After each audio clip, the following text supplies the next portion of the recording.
Guys, good morning, magandang buhay, kamusta kayo? Sa mga baguhan na katulad ko, magre-real talk tayo. Makinig kayo, charot. Once na nandito ka sa social media, kailangang may tibay ka talaga ng loob, haba ng pasensya, kasi hindi lahat ng nakakasama mo ay tanggap ka.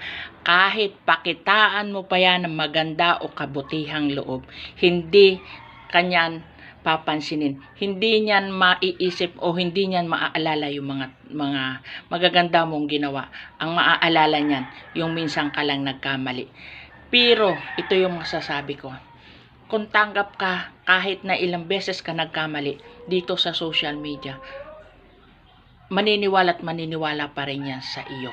Promise. Kaya wag mo ipagsiksikan ang sarili mo sa mga taong hindi ka tanggap. Alam mo kung bakit? Dapat ikaw, alam mo kung hanggang kailan ka maging mabait sa kanila. Alam mo kung hanggang kailan magpapakumbaba ka. Pag alam mong mali na, kailangan mo nang magsalita. At kailangan mo na ipagtanggol yung sarili mo. Hindi yung mananahimik ka lang sa isang tabi. At ikaw yung mag-isa na mai-stress. Kaya, dito pag nasa social media ka, pagpa hinahina ka ng loob, talo ka. Kaya dapat dito, kung alam mong nasa tama ka, huwag kang magpapatalo. Kasi, hindi ka atatantanan ng mga mapanglait, mapang-api, at mapanghusga na mga kasamahan mo dito sa social media.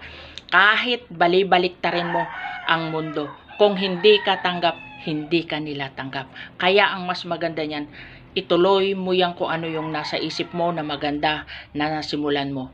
Huwag kang pumukos doon sa mga taong hindi ka tanggap. Kasi doon sa taong hindi ka tanggap, kahit na pakinabangan ka na niyan, hindi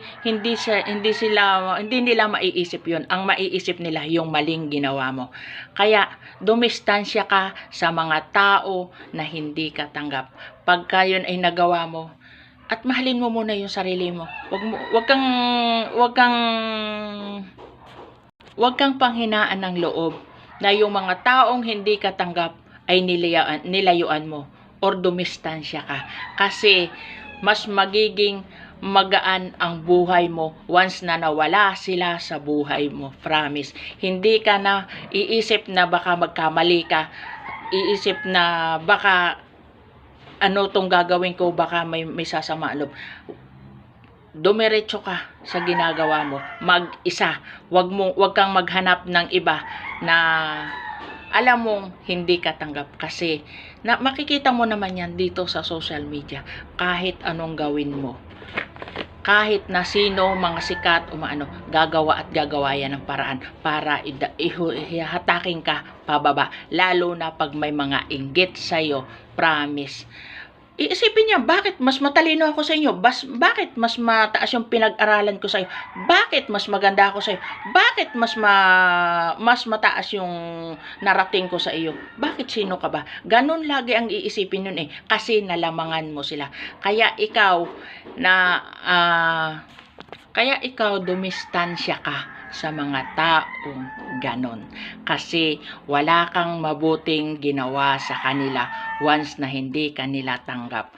Kaya ang gawin mo, ituloy mo lang yung journey mo. Kasi habang nasa taas ka, sila nasa baba, nagngungot-ngot ang loob kasi wala na sila, hindi na nila kayang hatakin ka pababa. Kasi gusto ka nilang hatakin pababa Ikaw, hinahatak mo sila pataas. Ikaw naman, hinahatak nila pababa. Saan ka? Dumistansya ka. Yun ang kasabihang, dumistansya ka sa mga taong hindi ka tanggap or mga toxic dito sa social media. Hindi kayo tatagal pagka ganyan kayo.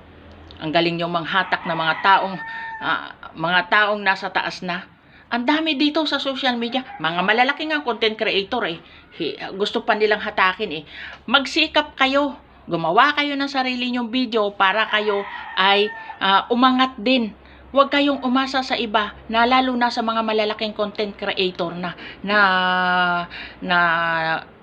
ginawa din nila ang lahat ng hirap bago nila marating kung nasaan sila ngayon. Huwag niyong hahatakin pababa. Hindi kayo aangat pagka ganyan yung ginawa nyo. Kaya lang kayo magte-trending, kaya lang kayo kaya lang kayo dadami yung viewers nyo kasi nanghata kayo ng isang tao na nasa taas na. Masaya ba kayo na ganun yung ginagawa nyo? Kwan kayo, sariling sikap. Pare-pareho din naman sila. Bago nila narating kung nasaan sila ngayon. Nagsikap din yan. Napagod, napuyat, nagkang-uutot din ng kantatambling yan. Bago nila narating kung nasaan sila ngayon. Kaya wag nyong ugaliing inggit ang pairalin sa sarili nyo. Hindi kayo aangat. Aangat kayo, saglit lang, bababa kayo uli. Nandiyan na kayo, naka-stay na kayo sa baba.